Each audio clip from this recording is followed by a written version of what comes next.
folks, and welcome to the Hillbilly Kitchen. Today we're making ham salad.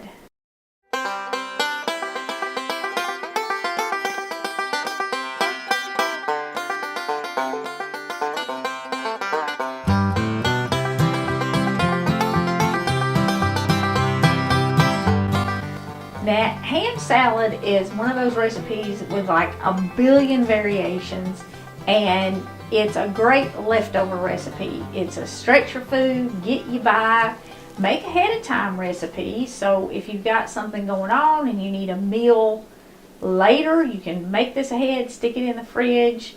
You don't need a whole lot of ham to feed quite a few people.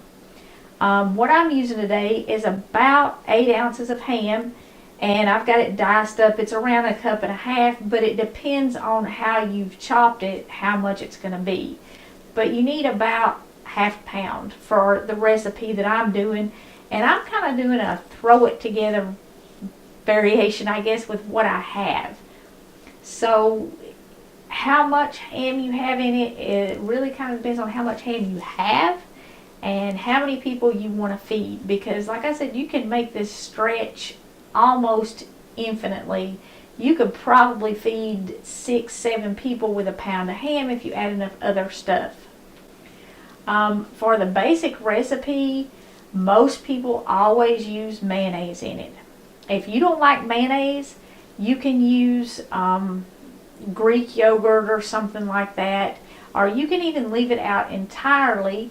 You could use a little buttermilk or regular milk to give it that kind of creamy texture that salads and sandwich spreads have. So you don't have to put mayonnaise in this if you don't like it. This really is a recipe where you're going to want to think about everything you like on a ham sandwich, or everything you like with ham or on ham when you just eat ham. And any of that stuff you can put in this, and you can put in just about any kind of chopped vegetable, like bell peppers, onions, celery. You can add dill pickles or sweet pickles, and I have about 1/4 cup of sweet pickle relish. Now, when my Aunt Dot used to make this, she would always use dill pickles, and I really like it with dill pickles, but Brett is not a dill pickle fan, so I use the sweet pickle relish when I make it for him. Sweet pickles, dill pickles, it's whatever you like. Most people also put a little mustard in it, because if you're thinking about a ham sandwich, generally a little mayo, a little mustard, some pickles. I've got about 1.5 tablespoons or so of mustard. I didn't measure any of this stuff real close because, like I said, this is a leftover recipe, and it's a to-taste recipe. But just for basic starts, 8 ounces of ham, 1/4 cup of mayonnaise. If you like a lot of mayonnaise, you might want as much as 3/4 cup of mayonnaise. 1/4 cup of pickles or pickle relish, whatever you want, and a tablespoon and a half of mustard.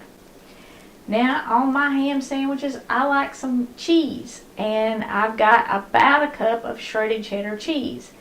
If you don't have shredded cheese, you don't have to put it in this. If you don't like it, don't put it in this. If you're eating this on sandwiches, you can just add a slice of cheese if you don't have shreds. And you can also use chunked up cheese. Just dice it up about the same size as your ham. A lot of people also puree their ham, and they'll put it in a food processor. When I grew up, we didn't have food processors, and sometimes my mom, my aunts, my granny, they would make this with that deviled ham, the pureed ham in a can. You can use that in this recipe.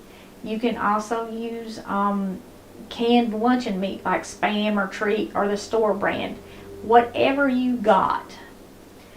A way to stretch this is by adding boiled eggs. That will stretch your meat, and you add boiled eggs to a lot of meat salads. I always put boiled eggs in my tuna and my chicken salad even sometimes to stretch it. And the boiled egg, when you mash it up, will give you that kind of, it adds to the dressing, the creamy part of the salad, like in potato salad and stuff, or pasta salad. You mash up the egg in there, and it really gives it that the filling, the dressing. It adds some body to it and some creaminess to it. So I've got 2 boiled eggs here. Now you're going to need something to serve this with or serve this on. You can add this to pasta. Now pasta is another one of those things that you can cook in a big pot and cook it ahead of time. If you're going to be using it in cold stuff like this, and you make like a pound of it, rinse it in cold water and then put it in the refrigerator, and that'll help keep it from turning into a big starchy lump. If you're going to be adding it to hot dishes like soups or something, don't rinse it. Just add a little butter, or you can even add a little olive oil or something to it and stir that up, and that oil will keep it from sticking together. But if you want to cook a lot ahead of time to save you some time through the week, you can do that. You can also serve this on or with any kind of crackers. A soft roll, just split the roll and put it in it. When I was a kid, we used to have it on leftover biscuits. Granny or somebody would make a big batch of biscuits in the morning, and then we would have this at lunchtime on the leftover biscuits. I don't have any leftover biscuits today. Brett ate them all. So I don't have biscuits for today. And you can also make sandwiches out of it. Now, you can dice up some tomato and put it in your ham salad. Or you can add a big thick slice to your sandwiches. And in the country, everything in the summertime gets a big slab of mater because you got plenty of maters. And summertime's coming up. Most of us are gardening a little bit. We at least have some tomatoes and some peppers and stuff planted, some cucumbers maybe. So this is a way to use up 1 or 2 of those tomatoes. Dice it up, or like I said, slice a big slice and put it on your sandwich. You can put some leaf lettuce on your sandwich, or you can even dice that up and mix it in your ham salad if you're going to be serving it on crackers or something. So it's super simple. If you want your ham pureed, you can put it in a food processor and puree it, but that's not the way I had it. Just dump everything in a bowl and mix it up. You might want some salt and pepper to season it with. Be careful with salt, because ham is usually salty and you'll get too much in a hurry. I always put a little pepper in mine. I taste it, see if it needs salt. I use a little onion powder in mine because if you've watched my videos before, you know I can't eat raw onions. If you don't have a problem with raw onions, or any of the people you're feeding don't have a problem, some finely chopped onions is great in this. Chop up some onions. But since I can't eat them, I'm using some onion powder to season mine. And it's to taste, so you'll just have to taste that and measure it yourself. I am going to put the cheese in mine. Like I said, you don't have to. That's just something that I like. And my mayonnaise. If you like more mayonnaise, put more. If you like less or none, do less. The same thing with the mustard. It really is all the taste. You can use a little bit of lemon juice to season this too. Just about anything will work in it. And the egg, you can chop it with a knife. You can actually pick it up with your hand and squeeze it. You can mash it with a potato masher. You can put it in a food processor. For something this size, I usually use a good stiff fork and just kind of mash it with the tongs. When I was cooking big batches of stuff, I would squeeze them while they were still warm, and they'll mash up almost instantly. I do recommend using gloves if you do that though, because you'll have eggs stuck all under your fingernails and everything if you just mash them up. But if you got to cook a ton of it, that's a really fast way to get them mashed up quick. And you just want it in little pieces like that.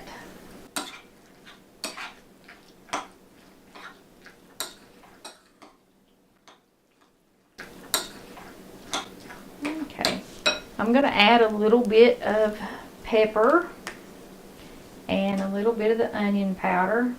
You can put any other spices in here. Ooh, that's more than a little bit of pepper. Any other spices in here that you like to. Garlic, if you like garlic. Even a little cinnamon would be good in this, because a lot of times you make ham glaze and stuff with cinnamon. Just anything If you're using leftover glazed ham, I probably wouldn't add any more. But if you're using a really salty ham, you could put a little cinnamon in it if you want it. Now you can see how pretty this would be with some diced green peppers in it. And I wish I had some ready in the garden already, and as the season goes on you'll have those. Some diced tomato, even some diced up lettuce would add more color to it. And this would be great for a Sunday lunch, especially if you were going to have people over and you were going to sit around and visit, maybe even sit out on the porch and enjoy it. Like I said, you can make this Saturday night, stick it in the fridge, everybody comes over Sunday, and just set out a big tray of crackers and rolls, and or maybe even make a big batch of biscuits. And you've got a really nice Sunday lunch that you don't have to work at. I do want to taste this real quick and see if it needs salt. It probably doesn't, because I know that ham was pretty salty.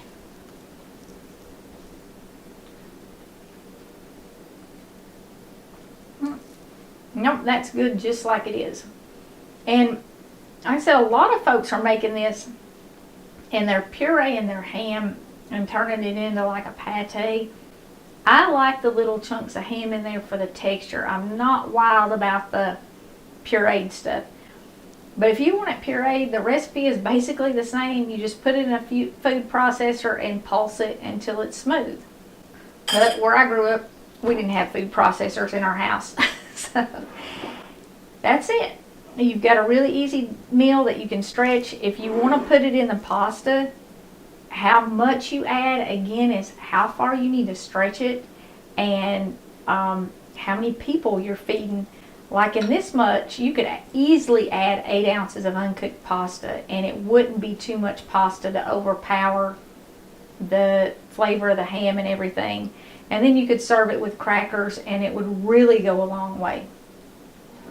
But give this super easy recipe a try when you're trying to find some way to use all those leftovers up, or if you've just got a little bit of ham left over and maybe somebody called and said, hey, we're coming over, and you're like, uh-oh. This will save you a little bit of ham. You can feed a crowd with it. Before we go, we've been giving away some cookbooks, and I have 3 people who have won cookbooks, and I haven't heard from you. And normally I don't re-announce winners, but for some reason folks are not seeing all the videos. I keep getting comments where people say welcome back or glad to see you back. I've been here. We've been uploading at least once a week. So if you haven't seen the videos, go to the channel and click on the tab that says videos, and you can see all those videos. The 3 people who have already been announced are Amy's News, haven't heard from you yet, Vicky Y, no last name, just the capital letter Y, and Darlene Bailey. Haven't heard from Darlene yet. Some of these videos where I announced you all had won are over a month old. So if I don't hear from you by like Monday, July the 6th, I'm going to send these cookbooks out to someone different, because I really do want to give them away, but I want to give you every opportunity to contact me because I think some of the videos aren't popping up. And I have one more cookbook to give away, and that is going to DB Nanya, I think is how you pronounce it. We'll put the name on the screen so you know you won. And DB has been part of the channel for a while. I do appreciate all of you who watch. I appreciate everybody who has commented to win a cookbook. If you didn't win a cookbook, like I said, that's all I have for right now. We will probably give away more at some point in the future, but you can find it on Amazon. Just go to Amazon and type in Verses and Vittles, or Hillbilly Kitchen Verses and Vittles. It'll pop right up, and I do put a link to the cookbook in the description of every video, so you can click on the link if you can't find it. So congratulations to all of our winners. This is the end of the cookbook drawings, and I'll go back and post closed on all those videos that it's on, because we've given them all away. If I don't hear, like I said, from all the winners by July the 6th, there are several people who have commented and left addresses and left really long comments, and I saved some of those.